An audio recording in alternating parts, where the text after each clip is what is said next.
नमस्कार, मैं डिंपल यादव चमकता भारत के इस खास बुलेटिन में आपका स्वागत है। तो आइए नजर डालते हैं आज की मुख्य सुर्खियों पर। पुल की मरम्मत का काम शुरू होते ही मार्गों में लगा भारी जाम, आराम फरमाते दिखे ट्रैफिक पुलिस। पारडी काली मंदिर के पास बाइक सवार को वाहन ने मारी टक्कर, गंभीर हालत में एमजीएम में भर्ती।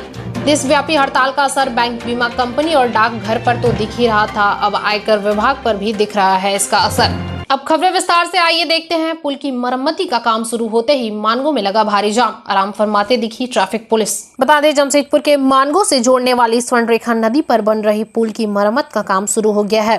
पुल के एक हिस्से पर प्रशासन ने काम शुरू कर दिया है। इधर काम शुरू होते ही मानगो में भारी जाम लग गया है। सुबह 10 बजे से जाम लगना शुरू हुआ, जो अब तक लगा हुआ है। वहीं धीरे धीरे यह जाम बढ़ता ही जा रहा है। इधर मौके पर मौजूद ट्रैफिक पुलिस अपना काम करने के बजाय आराम फरमाती दिखी। इस जाम से अपने कार्यालय जाने वाले लोगों के अलावा स्कूल जाने वाले बच्चे और अन्य लोगों को जाम का सामना करना पड़ रहा है। प्रशासन द्वारा यातायात व्यवस्था को डाइवर्ट करने का भी उपाय कारगर साबित नहीं हुआ। भुक्तभोगी रोहित ने बताया कि आज से काम शुरू कर दिया गया है, जिससे जाम लगना शुरू हो गया है। जाम से सभी को परेशानी हो रही है। बता दें कि प्रशासन की ओर से पुल की मरम्मत का काम किया जा रहा है, जो लगभग 1 महीना चलेगा। आज से मानगो पुल का कार्य शुरू कर दिया गया है, रोड बनाने का। इसके कारण वन वे तरफ से जाने का है, वन वे तरफ से आने का। उसके कारण आदमियों को बहुत परेशानी का सामना करना पड़ रहा है। बहुत दिक्कत हो रही लोगों को, और बहुत सारी दिक्कत भी हो रही लोगों को, और स्कूल वाले लोगों को और ड्यूटी जाने वाले लोगों को तो अब टाइम से पहुंचने में भी दिक्कत होगी। क्या नाम आपका होगा? रोहित। वहीं पारडी काली मंदिर के पास बाइक सवार को वाहन ने मारी टक्कर, गंभीर हालत में एमजीएम में भर्ती। बता दें, पारडी काली मंदिर के पास सोमवार को एक बाइक सवार को अज्ञात वाहन ने टक्कर मार दी। टक्कर मारकर अज्ञात वाहन फरार हो गया। इधर हादसे में बाइक सवार मुमताज अंसारी गंभीर रूप से घायल हो गया। उसके सर, चेहरे और पैर पर चोटें आई है। गंभीर हालत में पुलिस ने मुमताज अंसारी को एमजीएम अस्पताल में भर्ती कराया, जहां उसका इलाज चल रहा है। मुमताज अंसारी निमडी का रहने वाला है। उसने बताया वह किसी काम से पारडी आया था, तभी यह हादसा हुआ। और घर कहाँ पे है? सुंदरपुर। कौन थाना है? नीमडी। और कहाँ पे एक्सीडेंट हुआ? लगड़ा का बीच पटमदा टाटा होटल कांड्रा पारडी काली मंदिर के पास। किस चीज़ से थे आप? गाड़ी में लग गया। बाइक से थे क्या? हम मोटर ट्रक वाला टक्कर मार दिया। कहाँ जा रहे थे? होटल। अच्छा, होटल। तो आप क्या काम करते हैं? गाड़ी घड़ा। अच्छा, गाड़ी ट्रक वगैरह चलाते। देशव्यापी हड़ताल का असर बैंक, बीमा कंपनी और डाकघर पर तो दिख ही रहा था, अब आयकर विभाग पर भी दिख रहा है इसका असर। बता दें, देशव्यापी हड़ताल का असर बैंक, बीमा कंपनी और डाकघर पर तो दिख ही रहा था, अब आयकर विभाग पर भी दिख रहा है। आयकर विभाग के कर्मचारी 2 दिन के लिए हड़ताल पर है। इन कर्मचारियों का डिमांड है कि इनका बकाया एरियर का भुगतान अभी तक नहीं हुआ है, जो 2020 से बकाया है। साथ ही पदोन्नति का मामला अधर में लटका है, जो पुरानी पद्धति पर लागू किया जाए और पुरानी पेंशन स्कीम को रहने दिया जाए। वहीं नई पेंशन स्कीम हटाए जाने की सिफारिश इन प्रदर्शनकारियों ने की। उधर कर्मचारियों के हड़ताल पर चले जाने से टैक्स वसूली में परेशानी हो रही है, जबकि मार्च क्लोजिंग चल रहा है।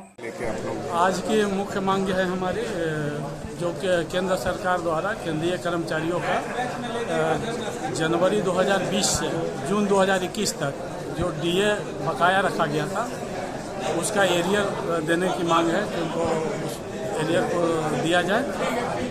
दूसरी मांग है कि पुरानी पेंशन स्कीम को फिर से बहाल किया जाए और नए पेंशन स्कीम को ख़त्म किया जाए। तीसरा मांग है, हमारे यहाँ जो कर्मचारी हैं जो 50 साल से ऊपर के लिए, उनके लिए 56J का प्रोविज़न लाया गया है। उसके में कुछ जो नियम है जो बहुत ही कड़े बनाए गए हैं, जो कि प्रशासन के उसके अधीन कर्मचारी बहुत ज़्यादा आ जाएंगे, इसलिए उस नियम में ढील की बात की गई है कि किया जाए। ये हमारी मांग है। एक चौथी मांग है, जो कि हम लोग के विभाग में इंटरचार्ज, एक कैडर से दूसरे कैडर में जाने का पहले नियम था, उसको चेंज किया गया है। उसको पुनः पुराने वाले ICT पॉलिसी को लागू किया जाए। और एक पांचवी मांग है कि रिक्रूटमेंट रूल बनाया गया है उसको मॉडिफाई किया जाए ताकि वो हमारे कर्मचारियों के हित को देखते हुए उसको मॉडिफाई करके और जल्दी से जल्द लागू किया जाए। कितने लोग शामिल हैं सर आज के यहाँ जमशेदपुर आयकर विभाग के सारे कर्मचारी इसमें शामिल हैं। करीब 150 जो हैं यहाँ के वो सारे के सारे। कितने दिन हड़ताल रखी? ये आज और कल 2 दिन की 28 और 29 2 दिन की ये है। अपना परिचय? मैं Manoj Kumar, branch secretary ITF Jamshedpur में। अखिल भारतीय गौड़ आदिवासी संघ का बड़ा देव पूजा महोत्सव बड़े धूमधाम से पहली बार बर्मा माइंस में मनाया गया। बता दें वहीं इस मौके पर अखिल भारतीय गौड़ आदिवासी संघ के प्रदेश अध्यक्ष गुरुचरण नायक, विधायक सरयू राय, जिलाध्यक्ष दिनेश गौड़ समेत कई मुख्य लोग कार्यक्रम में उपस्थित रहे। साथ ही साथ इस मौके पर रंगारंग सांस्कृतिक कार्यक्रम का आयोजन किया गया। क्या कहना चाहेंगे? आज अखिल भारतीय गौड़ आदिवासी संघ के द्वारा एक हमारा सामाजिक प्रोग्राम था। इस सामाजिक प्रोग्राम में हमारे जो समाज के जो कुल देवता होते हैं उनके पूजा महोत्सव हम लोग मनाते हैं, बड़ा देव पूजा महोत्सव। और इस पूजा महोत्सव को मनाने के लिए, सफल बनाने के लिए बिहार के छपरा ज़िले से हम लोग पुरोहित बुलाए थे। उनका नाम हुआ तिरुमल श्री लाल बिहारी शाह जी। उनके कर कमलों द्वारा पूजा का जो कार्यक्रम पूरा संपन्न किया गया। और साथ ही उन्होंने हमारे समाज के लोगों को गोंडी रीति रिवाज के बारे में सारे चीज़ों से अवगत कराया है, जिससे हमारे समाज के लोग बहुत ही लाभान्वित हुए हैं। और साथ ही इस अवसर पर हम लोगों ने माननीय विधायक श्री सरयू राय जी को बुलाया था। और बुलाने के बाद हमारी छोटी सी मांग थी, वो एक भवन की हमारे समाज के लिए उन्होंने भवन बना के देने का लिए हम लोग को स्वीकार किए हैं। इसके अलावा और क्या क्या कार्यक्रम हुआ? इसके अलावा सांस्कृतिक कार्यक्रम भी किया गया, कुछ बच्चों को पुरस्कृत किया गया।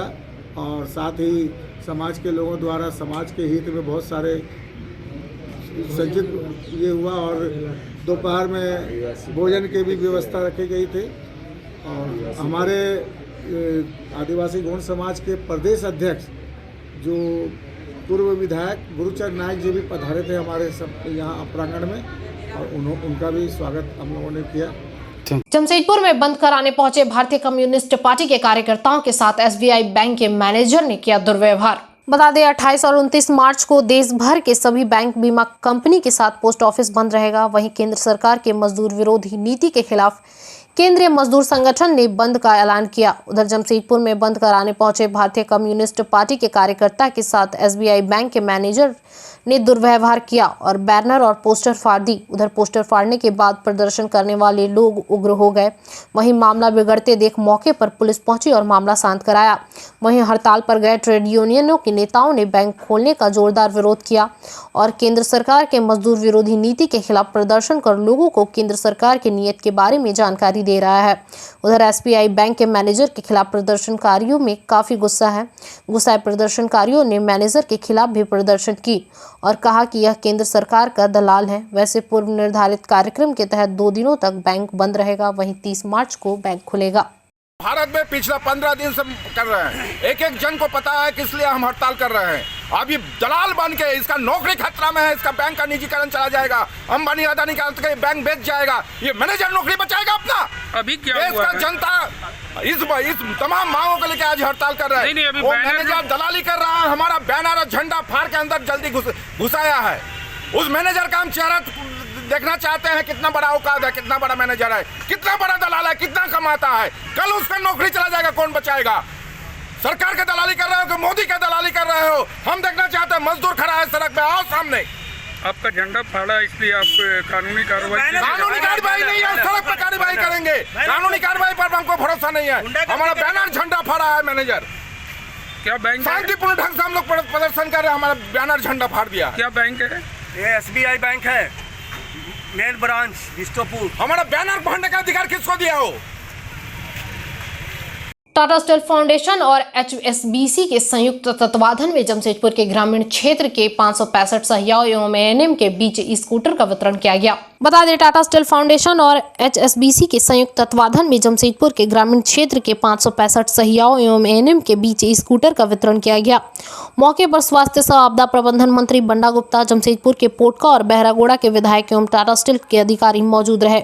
स्वास्थ्य मंत्री बंडा गुप्ता ने टाटा स्टील के प्रयासों की सराहना की। उन्होंने कहा, झारखंड सरकार लगातार सुदूरवर्ती ग्रामीण इलाकों में स्वास्थ्य सेवाओं को पहुंचाने को लेकर कृत संकल्पित है। ऐसे में टाटा स्टील फाउंडेशन के सहयोग से सुदूरवर्ती ग्रामीण क्षेत्र के स्वास्थ्य क्षेत्र में काम कर रही एएनएम और सहिया दीदियों को समय पर मरीजों को स्वास्थ्य सुविधा पहुंचाने में काफ़ी सहूलियत होगी। बता दें कि टाटा स्टील फाउंडेशन HBC द्वारा CR के तहत कोल्हान के 3 जिलों में एएनएम और सहिया दीदियों के बीच स्कूटर का वितरण किया जा रहा है। बहुत ज़्यादा है और ग्रामीण अंचल में लोगों को एक दूसरे से कनेक्ट करने के लिए उनको एक यातायात सुविधा मिली है। ये एक बड़ा अच्छा चीज़ है और अभी तो 565 के आसपास इन्होंने दिया है, लेकिन मैं उम्मीद करता हूँ कि इसको और व्यापक तौर पे देंगे ताकि जितनी हमारी सैया बहनें हैं वो गरीब ग्रामीण को मदद कर पाएंगी ज़्यादा बेहतर तरीके से। और अभी हम लोग जो है उन लोगों को कुछ और भी सुविधाएँ बढ़ाने जा रहे हैं और सैया बहनों के लिए हम जो है गोल्डन, ब्रॉन्ज और सिल्वर 3 कैटेगरी बनाया है। उसमें जो बहनें अच्छा काम करेंगी उनको राज्य सरकार अलग से भी उनको इंसेंटिव देने का काम करेगी और इनका मानदेय बढ़ाने के लिए भी मैंने केंद्रीय स्वास्थ्य मंत्री जी से बात किया है और मैं तो इस्टेब्लिश प्रोग्राम है झारखंड के लिए 10 साल पहले शुरू हुआ था, जो कि मदर और चाइल्ड के लिए है। जो माँ बच्चा को जन्म देती है, बच्चे का कैसे हेल्थ रहता है, माँ का कैसे हेल्थ रहता है। हम लोगों ने देखा कि एक डिस्ट्रिक्ट में शुरू किया सरायकेला में 10 साल पहले और कैसे वहाँ पे मोर्टेलिटी रेट था, वो कैसे मूव कर रहा था और काफ़ी अच्छा काम किया स्टेट गवर्नमेंट और डिस्ट्रिक्ट एडमिनिस्ट्रेशन मिल के। और आज 10 साल में हमने देखा कि जितने भी उसके इंडिकेटर्स हैं मोर्टेलिटी के, हमारा नेशनल एवरेज से ही कम नहीं हुआ है। SDG जो सस्टेनेबल डेवलपमेंट गोल्स है उसको भी मैच कर रहा है। इसी को देखते हुए हम लोगों ने पूरे कोल्हान रीजन के लिए ये मानसी को आगे बढ़ाया है और अगले 5 साल में हम कोशिश कर रहे हैं कि कोल्हान रीजन के सब एरियाज़ में ही ये एवरेज, नेशनल एवरेज और SDG के हिसाब से रहे। आज जो ये फंक्शन यहाँ हुआ, क्योंकि सैया दीदी और ANM तो जो जाते हैं पूरे विलेज में, जो घर घर में जाके देखते हैं कि क्या उनका रिक्वायरमेंट है, इमरजेंसी होगा तो डॉक्टर को लाइए या उनको डॉक्टर के पास लेके जाइए, या तो वो पैदल जाते हैं या वो साइकिल पे जाते हैं, जिसमें कई बार हम देखते हैं कि टाइम बहुत लगता है। दूसरा, वो ज़्यादा एरिया कवर नहीं कर सकते। तो हम लोगों ने HSBC के साथ मिल के ये स्कूटर, जो कि आज के दिन में बहुत ही इंपॉर्टेंट है क्योंकि ये एक ऑल्सो सस्टेनेबिलिटी के लिए अच्छा है, पेट्रोल नहीं है, डीजल नहीं है, स्कूटर है और ईजी चलाना है और एक बार चार्ज करने में 60-70 किलोमीटर चलेगा। जो भौगोलिक स्थिति झारखंड में बना हुआ है, उस स्थिति में जो हमारा पोटका विधानसभा है, उस पोटका विधानसभा देखा जाए तो अधिकतर ग्रामीण क्षेत्र पड़ता है। उस ग्रामीण क्षेत्र में कहीं पहाड़ है, कहीं छोटा मोटा डूंगर है, ऐसे जगह है कि जो कि स्वास्थ्य की जो कर्मी हैं, हमारा ANM दीदी लोग है, स्वास्थ्य सहिया लोग है, तो अच्छा से पहुंच नहीं पाते हैं और वैसे व्यवस्था नहीं होने का कारण सही समय में पहुंच नहीं पाते हैं। आज जो टाटा स्टील का प्रयास से आज जो भी स्कूटर देने के जो काम किए हैं, इससे हमें लगता है कि आने वाला दिन में कि इनके माध्यम से जो आज हम लोग पहला कड़ी अगर कहते हैं स्वास्थ्य विभाग का, ANM और स्वास्थ्य हैं, इनको बेहतर साधन जो पहुंचने का मिला है, इस साधन से बेहतर पहुंच के और जो सरकार का योजना है उस योजना तक पहुंचाएंगे और लोगों को व्यवस्था दे पाएंगे। कहते अब किस तरह से काम होगा? पहले थोड़ा दिक्कत तो होता ही था क्योंकि बहुत दूर दूर क्षेत्र में भी हम लोगों को जाना पड़ता था, 12-13 किलोमीटर दूर भी ऐसा गाँव है हम लोगों का, मेरा कस्टम में।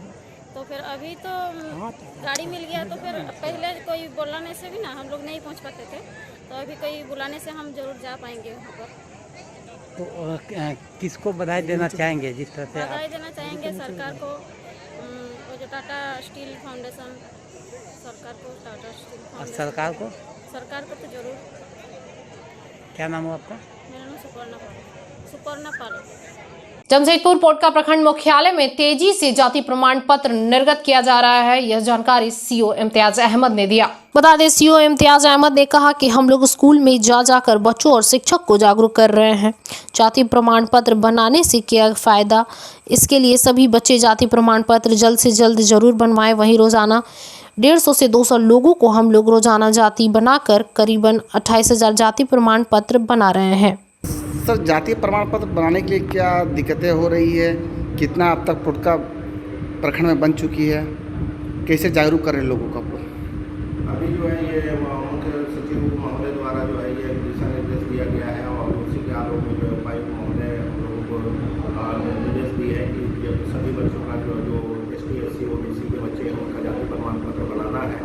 और शुरुआत में कुछ परेशानियाँ थी जिसे अब सॉर्ट आउट कर लिया गया है और अब डेली जो है 150-200 के आसपास प्रतिदिन हम लोग सर्टिफिकेट जनरेट कर रहे हैं और हमारा जो लक्ष्य है 28,000 का, उसे बहुत जल्द ही हम लोग प्राप्त कर लेंगे।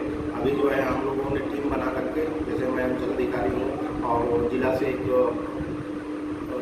डिप्टी कलेक्टर को जो प्रशिक्षु हैं उनको दिया गया है और CI कर्मचारी सभी हम लोग जो है सुबह में स्कूलों में जाते हैं और स्कूल में जाकर के शिक्षक को अगर कोई परेशानी हो रही है या उनको समझ में नहीं आ रहा है तो उन्हें बताते हैं और साथ ही साथ स्कूल में गार्जियंस को भी बुला रहे हैं और गार्जियन को भी बता रहे हैं कि भाई प्रमाण पत्र क्यों आवश्यक है और हम लोग जो है प्रतिदिन बना रहे हैं। इसमें कोई समस्या नहीं है, किसी तरह का कोई पैसा नहीं लग रहा है। तुरंत जाति प्रमाण। टाटा स्टील द्वारा निबंधित पुत्रों की बहाली सहित आम लोगों की बहाली को लेकर परीक्षा ली गई। बता दें, टाटा स्टील द्वारा निबंधित पुत्रों की बहाली सहित आम लोगों की बहाली को लेकर परीक्षा ली गई। वैसे परीक्षा में धांधली का मामला सामने आया। निबंधित पुत्रों के परिजनों ने टाटा स्टील कंपनी के यूनियन पर धांधली का आरोप लगाते हुए कहा कि जो लोग यूनियन में हैं या उनके रिश्तेदार हैं उन्हें पास कर दिया गया है और जिनके पास कोई पैरवी नहीं है उसे फेल किया गया। लोगों ने कहा कि किस बेसिस पर परीक्षा ली गई यह साफ किया जाए। हालांकि यह भी लगाया कि कमेटी मेंबर के रिश्तेदार और उनके बच्चों को मोबाइल पर प्रश्न पत्र दिया गया है और साथ ही जवाब भी मोबाइल पर दे दिया गया है, उन्हें पास किया गया है। वैसे कंपनी में नौकरी का मामला है। प्रदर्शनकारियों ने कंपनी प्रबंधन से पूरे मामले में पारदर्शिता बरतते हुए दोबारा परीक्षा लेने की मांग की है। वैसे आपको याद दिला दें कि काफ़ी दिनों बाद टाटा कंपनी ने निबंधित पुत्रों की बहाली को लेकर परीक्षा शुरू की, लेकिन इस परीक्षा में भी घोटाला सामने आ गया। हमारा मांग यही है कि ये जो आपका एग्ज़ाम लिया गया है 10th बेसिस पे, वो सरासर फेक है। लोग अपने मोबाइल को लेके चले जा रहे हैं, अंदर हमारे पास प्रूफ है और सारा क्वेश्चन लिख हुआ है। उससे क्या होगा? कुछ होगा? एकदम पारदर्शिता नाम का कोई चीज़ ही नहीं है एग्ज़ाम में। सिर्फ अपना कमेटी मेंबर के बच्चे को, फिर अपने लोग को, यही लोग को लिया गया है। तो आज यहाँ प्रदर्शन करने का मकसद? हम लोग इतने साल से प्रदर्शन किए, रोड पे सोए। हम लोग का तो खैर छोड़ दीजिए, हम लोग का एज लिमिटेड करके वो हम लोग का पहले ही कुल्हाड़ी मार दिया पैर पे कि हम लोग आगे नहीं बढ़ पाए। उसके बाद भी हमारे साथ के भाई बंधु बहन हैं सब, लेकिन उन लोग के साथ भी एकदम पारदर्शिता एग्जाम में नहीं हुआ है। क्या नाम हुआ आपका? सुषमा। वहीं 1 अप्रैल को हिंदू नव वर्ष के उपलक्ष्य में विश्व हिंदू परिषद सहित हिंदू उत्सव समिति एवं अन्य हिंदू संगठन हिंदू नव वर्ष मनाने का निर्णय लिया गया। बता दें, 1 अप्रैल को हिंदू नव वर्ष के उपलक्ष्य में विश्व हिंदू परिषद सहित हिंदू उत्सव समिति एवं अन्य हिंदू संगठन हिंदू नव वर्ष मनाने का निर्णय लिया है। 1 अप्रैल को गोलमुरी से एक विशाल शोभा यात्रा पूरे शहर का भ्रमण करते हुए आम बगान मैदान पहुंचेगा। उधर विश्व हिंदू परिषद एवं सभी हिंदू संगठन से आग्रह है कि एक मंच पर आकर हिंदू नव वर्ष हर्षोल्लास व धूमधाम से मनाएं। उधर हिंदू नव वर्ष को लेकर तैयारियां काफ़ी जोर शोर से चल रही है। वैसे जिला प्रशासन ने शोभा यात्रा निकालने की अनुमति नहीं दी है। अब देखने वाली बात यह होगी कि प्रशासन अनुमति देती है या नहीं। जबकि शहर में 2 जगह शोभा यात्रा निकाली जाएगी, एक मानगो क्षेत्र में, दूसरा गोलमुरी में। विश्व हिंदू परिषद के तत्वाधान में सभी हिंदू संगठन एकजुट हुए हैं और इसका कारण है नववर्ष 2022 का जो नववर्ष यात्रा हिंदू उत्सव समिति के आयोजन में पिछले वर्षों से निकलती आ रही है। इस वर्ष विश्व हिंदू परिषद के मार्गदर्शन में यह यात्रा निकलेगी, जिसका आयोजन हिंदू उत्सव समिति कर रही है।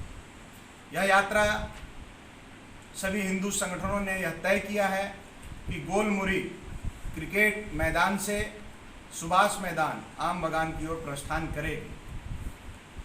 इस यात्रा में लाखों लोग चूंकि सम्मिलित होते हैं, पूरे कोल्हानी सहित सीमावर्ती क्षेत्र बंगाल से, उड़ीसा से हिंदू माइंडेड कार्यकर्ता इस यात्रा में समर्पित रहते हैं, आते हैं, सम्मिलित होते हैं। इसलिए सभी हिंदू संगठन एक होकर और हम लोगों ने आह्वान किया कि शहर में एक यात्रा और नेक यात्रा बने।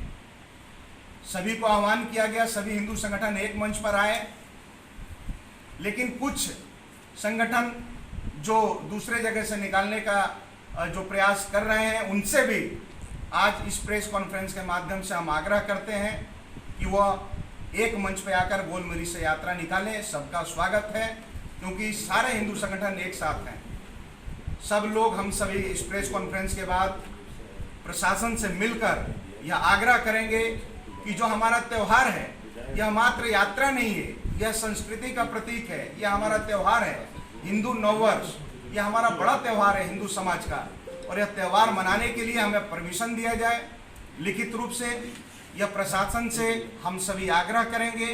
यदि प्रशासन आग्रह स्वीकार करता है तो आभार, यदि स्वीकार नहीं करता है तब भी आभार। यदि स्वीकार नहीं करता है तो फिर हिंदू जनमानस की भावनाओं को मद्देनजर रखते हुए यह यात्रा गोलमुरी से ही निकलेगी। यह विश्व हिंदू परिषद के मार्गदर्शन में और हिंदू उत्सव समिति के आयोजन में हम सभी ने तय किया है। इस यात्रा में हिंदू जन जागरण मंच, सनातन उत्सव समिति, हिंदू जागरण मंच, रंगरेटा समाज, दुर्गा पूजा समिति, अखाड़ा समिति, मुखी समाज, सिख समाज, हर समाज के लोग इसमें सम्मिलित होने वाले हैं। सभी प्रतिनिधियों से बात चल रही है, बात हो गई है, कुछ से बात होगी, लेकिन एक यात्रा और नेक यात्रा हम सभी। चलते चलते एक नजर अब तक की सुर्खियों पर। पुल की मरम्मत का काम शुरू होते ही मानगो में लगा भारी जाम, आराम फरमाते दिखे ट्रैफिक पुलिस। पार्टी काली मंदिर के पास बाइक सवार को वाहन ने मारी टक्कर, गंभीर हालत में एमजीएम में भर्ती। देशव्यापी हड़ताल का असर बैंक, बीमा कंपनी और डाकघर पर तो दिख ही रहा था, अब आयकर विभाग पर भी दिख रहा है इसका असर। आज के लिए इतना ही। दिन भर की तमाम छोटी बड़ी खबरों के साथ जुड़े रहने के लिए देखते रहिए न्यूज़ चमकता भारत। नमस्कार।